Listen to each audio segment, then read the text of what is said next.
अस्सलाम वालेकुम। अच्छा टॉपिक है ना पर ऑक्सीसोम और ग्लाइऑक्सीसोम। ये दोनों बहुत आसान और सिंपल से टॉपिक है। बेसिकली इन दोनों को ना हम एक नाम देते हैं माइक्रोबॉडीज़। ये माइक्रोबॉडीज़ क्या है? सिंगल मेम्ब्रेन बॉन्डेड ऑर्गेनली है। दोनों के पास एंजाइम्स होते हैं, पर ये याद रखना दोनों के दोनों ये स्मॉलर होते हैं लाइसोसोम से छोटे हैं। दोनों को माइक्रोबॉडीज़ कहते हैं। सिंगल मेम्ब्रेन बॉन्डेड होते हैं, एंजाइम इनके पास मौजूद है। इन दोनों को नाम देते हैं, दे आर कॉल्ड माइक्रोबॉडीज़ है। फ़र्क देखते हैं ज़रा। पर ऑक्सीसोम ग्लाइऑक्सीसोम का क्या फ़र्क है? पर ऑक्सीसोम सबसे ज़्यादा मोस्ट अबंडेंट जहाँ पे होता है वो लीवर सेल्स है, हमारे अंदर मौजूद होते हैं, एनिमल्स के अंदर मौजूद होता है। लीवर सेल्स में सबसे ज़्यादा पाया जाता है पर ऑक्सीसोम। ग्लाइऑक्सीसोम ये लिपिड कंटेनिंग सीड्स के अंदर होता है, मतलब उन बीजों के अंदर होता है जिनके पास क्या होता है? लिपिड होता है। तो लिपिड कंटेनिंग सीड्स के पास काफ़ी ज़्यादा तादाद में आपको नज़र आता है ग्लाइऑक्सीसोम। पर ऑक्सीसोम में कौन कौन से एंजाइम है?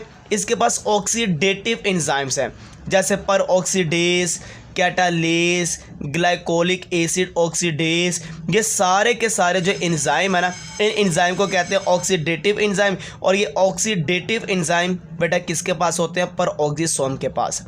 ग्लाइऑक्सीसोम के पास क्या है? ग्लाइकोलिक एसिड ऑक्सीडेज है और कैटालेज है। ये दो एंजाइम है जो आपने याद रखने हैं, ठीक है? दो एंजाइम है। अब बड़ा ग्लाइऑक्सीसोम का काम क्या है? बड़ा इसका काम है ग्लाइऑक्सीलेट साइकिल को चलाना। बड़ा इंपॉर्टेंट साइकिल है ग्लाइऑक्सीलेट साइकिल को चलाना। इस साइकिल में होता है क्या? कन्वर्ट होते हैं store fatty acid into carbohydrate. मतलब कि प्लांट के अंदर जो प्लांट के सीड है जिनके पास लिपिड है, फैटी एसिड को कन्वर्ट करना होता है कार्बोहाइड्रेट के अंदर, ताकि जर्मिनेशन ऑफ सीड हो सके।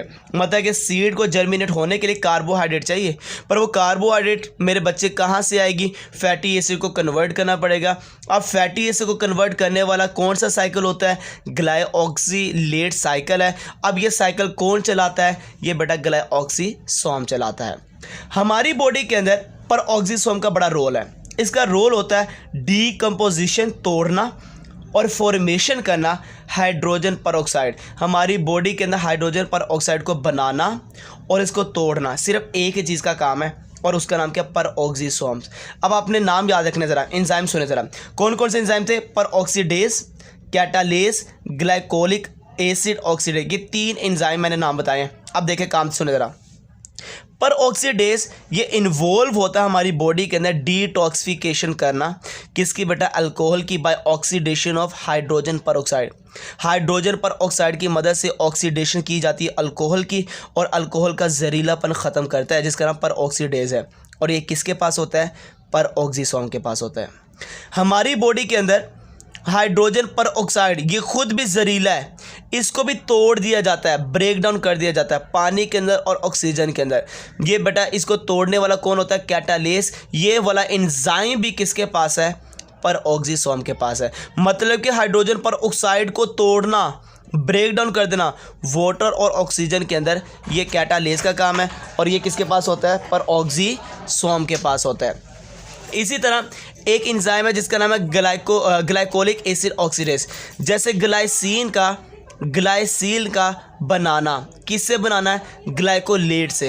ये ग्लाइसिन ग्लाइकोलेट में कैसे चेंज होता है ये आपने याद रखना है। ये हम टॉपिक लास्ट टाइम पढ़ेंगे बायोएनर्जेटिक के चैप्टर के अंदर, कि ग्लाइसिन ग्लाइकोलेट में चेंज होता है पर ऑक्सीसोम के अंदर। पर चेंज करने वाला कौन होता है? ग्लाइकोलिक एसिड ऑक्सीडेज है।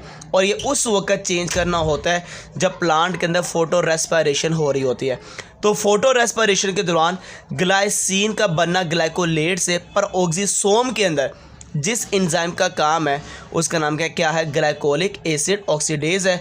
और इसका इसमें चेंज होना, ग्लाइकोलेट का ग्लाइसिन में चेंज होना कौन से प्रोसेस में होता है? उसका नाम बेटा क्या? फोटो रेस्पिरेशन है। तो मैंने पर ऑक्सीडेज का भी रोल बताया, मैंने कैटालेज का रोल भी बताया, और मैंने यहाँ पर ग्लाइकोलिक एसिड ऑक्सीडेज का भी रोल बताया। तो ये आसान और सिंपल सा टॉपिक था। यहाँ पे एंजाइम्स आपने याद रखने जो बड़े इंपॉर्टेंट है। ओके बेटा, अल्लाह हाफिज़।